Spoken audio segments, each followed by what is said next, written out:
চট্টগ্রামের সাগরিকায় রোববার বেলা 11টার দিকে আগুন লাগে মাছ প্রক্রিয়াজাত কারখানায়। ধোঁয়ায় আচ্ছন্ন হয়ে পড়ে চারদিক। বিডি ফুড লিমিটেডের কয়েকটি স্টোরেজের মধ্যে ৩ নম্বর কোল্ড স্টোরেজে আগুন লাগে।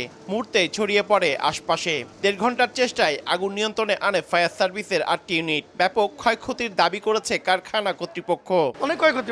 আমাদের সবচেয়ে বড় কোল্ড স্টোরেজ এটা, যেটাতে আমাদের ৫০০ টনের উপরে ধারণ ক্ষমতা।